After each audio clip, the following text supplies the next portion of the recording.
বন্ধুরা, champions trophy 2025-এর champion India. আর India champion মানেই কিন্তু আমরা চ্যাম্পিয়ন, কারণ আমরা ইন্ডিয়ান ক্রিকেটকে সমর্থন করি, আমরা ইন্ডিয়ান ক্রিকেটের ফ্যান্স, আমরা ইন্ডিয়ার থেকে বিলং করি। সুতরাং ইন্ডিয়ান ক্রিকেট টিম জিতলেই আমাদের জয় হয়। Back to back ICC trophy জয়। 2024 সালের 29শে মার্চ আমরা টি-20 বিশ্বকাপ জিতেছি। 2025 সালের 9 মার্চ আমরা চ্যাম্পিয়ন্স ট্রফি জিতেছি। তো দেখো, ইন্ডিয়া কিন্তু আজকেও টস হেরেছে এবং এটা কিন্তু ইন্ডিয়ার 15তম টস হার। ওডিআইতে টানা 15টা ম্যাচে টস হেরেছে ইন্ডিয়া। রোহিত শর্মা কিন্তু টসের দিক থেকে পিছিয়ে রয়েছে, তবে ম্যাচ জয়ের দিক থেকে কিন্তু Rohit Sharma as a captain অনেকটা সাকসেসফুল, অনেকটা এগিয়ে রয়েছে। কারণ আজকে যেমন ম্যাচটা জিতিয়েছে, যেমন চ্যাম্পিয়ন করেছে দলকে, সঙ্গে সঙ্গে একটা চ্যাম্পিয়নের মতো ইনিংসও কিন্তু খেলেছেন। 83 বলে 76 রান করেছেন। তো দেখো, চ্যাম্পিয়ন্স ট্রফি 2025-এর ফাইনালে টস জিতে নিউজিল্যান্ড প্রথম ব্যাটিং করার সিদ্ধান্ত নেয়, যেখানে কিন্তু ব্যাটিং করতে নেমে নিউজিল্যান্ড প্রথম দিকে দারুণ খেলছিল। উইল ইয়ং এবং রচিন রবীন্দ্র দুজনে কিন্তু দুর্দান্ত খেলছিল, কারণ তারা প্রথম পাওয়ার প্লেতে প্রায় 7-এর কাছাকাছি রান রেটে ব্যাটিং করছিল। তো প্রথম দিকে আপনারা হয়তো একটু ঘাবড়ে গিয়েছিলেন, বাট এই পিচটাতে স্পিনাররা বেশি সুবিধা পায়, ফাস্ট বোলাররা অতটা সুবিধা পায় না। বলতে গেলে ফাস্ট বোলারদের এই পিচে কোনো বোলিং করার সুযোগই নেই, অর্থাৎ বোলিং করলেই মার খাবে। এবং আমাদের দুজন ফাস্ট বোলার মোহাম্মদ শামি এবং হার্দিক পান্ডিয়া, এই দুজনের সঙ্গেও সেম জিনিস হয়েছে আজকে। তারা দুজনে ওপেনিং স্পেল করেছে, ওপেনিং স্পেলে কিন্তু প্রচুর রান দিয়েছে।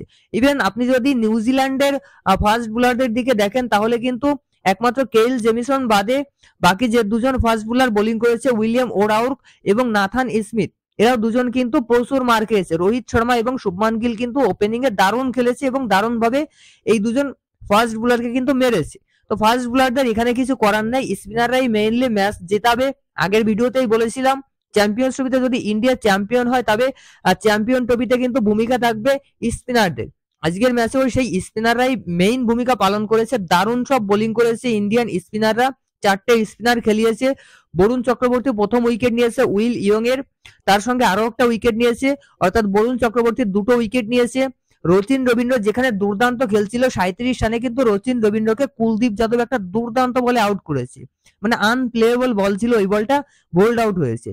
তার সঙ্গে নিউজিল্যান্ডের হয়ে ড্রাইল মিচেল 63 রান করেছে, গ্লেন ফিলিপস 34 এবং মাইকেল ব্রেসওয়েল কিন্তু লাস্টে একটা দারুণ ফিনিশিং দিয়েছে 40 বলে 53, যার পরিপ্রেক্ষিতে ইন্ডিয়াকে কিন্তু 252 রানের টার্গেট দিয়েছিল নিউজিল্যান্ড। তো 252 রান কিন্তু ইন্ডিয়ার জন্য খুব বড় টার্গেট না, তারপরেও এই পিচটা যেহেতু স্পিন ফ্রেন্ডলি পিচ, আর তার সঙ্গে সঙ্গে নিউজিল্যান্ডেরও কিন্তু 4জন দারুণ স্পিনার রয়েছে, আর তারা কিন্তু প্রায় ম্যাচটা ধরে দিয়েছিল। তো দেখো, রোহিত শর্মা এবং শুভমান গিল প্রথমে ওপেনিং এ কিন্তু 105 রানের পার্টনারশিপ তৈরি করেছিল। তারপরে শুভমান গিলের উইকেট এবং পরপর 2টো উইকেট, বিরাট কোহলির উইকেট, তারপর 122 রানের মাথায় গিয়ে রোহিত শর্মার উইকেট। এখানে কিন্তু আমরা একটু চাপে পড়ে গিয়েছিলাম, বাট মিডিল অর্ডারে আমাদের ভালো ব্যাটসম্যান রয়েছে শ্রেয়াস আয়ার। দেখো, শ্রেয়াস আয়ার এই মুহূর্তে, মানে এই চ্যাম্পিয়ন্স ট্রফিতে টিম ইন্ডিয়ার হয়ে সব থেকে বেশি রান করেছে। এই মুহূর্তে ইন্ডিয়ান টিমের মিডিল অর্ডারের মেরুদণ্ড কিন্তু শ্রেয়াস আয়ার, স্পেশালি ওডিআই ফরম্যাটে। আজকের ম্যাচও দারুণ খেলেছে, তারপর সেমিফাইনালের ম্যাচেও ভালো খেলেছে, লিগ স্টেজে নিউজিল্যান্ডের বিরুদ্ধে ম্যাচেও দুর্দান্ত খেলেছিল। তো শ্রেয়াস আয়ার কিন্তু ওডিআইতে কনসিস্টেন্ট পারফরমেন্স করেছে, স্পেশালি চ্যাম্পিয়ন্স ট্রফিতে, গত বিশ্বকাপে, তারপর ইংল্যান্ডের বিরুদ্ধে ওডিআই সিরিজটায়। তো চ্যাম্পিয়ন প্লেয়াররা কিন্তু চ্যাম্পিয়নদের মতো পারফরমেন্স করে চ্যাম্পিয়ন হয়, শ্রেয়াস আয়ার কিন্তু আজকে একজন চ্যাম্পিয়ন। তো যাই হোক, ম্যাচটা আমরা জিতেছি। 254 রান করেছে, যেখানে রোহিত শর্মা 76 রান করেছে, শুভমান গিল 31, শ্রেয়াস আয়ার 48, KL Rahul 34 not out, Hardik Pandya 18, Rabindra Jadeja দারুণ ফিনিশ করেছে 6 বলে 9 রান করে। এর সঙ্গে সঙ্গে অক্ষর প্যাটেল 29 রান করেছে। তো দুর্দান্ত ভাবে খেলে কিন্তু ফাইনাল ম্যাচটা জিতেছে ইন্ডিয়া। India champion. ইন্ডিয়ার ঘরে কিন্তু এখন বর্তমানে 7টা আইসিসি ট্রফি, 2টো বিশ্বকাপ, 2টো টি-20 বিশ্বকাপ এবং 3টে চ্যাম্পিয়ন্স ট্রফি। টোটাল কিন্তু 7টা আইসিসি ট্রফির মালিক এখন বিসিসিআই, অর্থাৎ ইন্ডিয়ান ক্রিকেট টিম।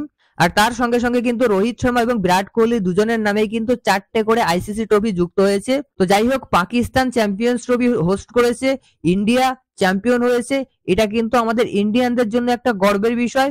তো এই ছিল আজকের ভিডিও। ভালো লাগলে অবশ্যই লাইক করবেন। ক্রিকেট সংক্রান্ত সমস্ত আপডেট পেতে চ্যানেল সাবস্ক্রাইব করে রাখবেন। ধন্যবাদ।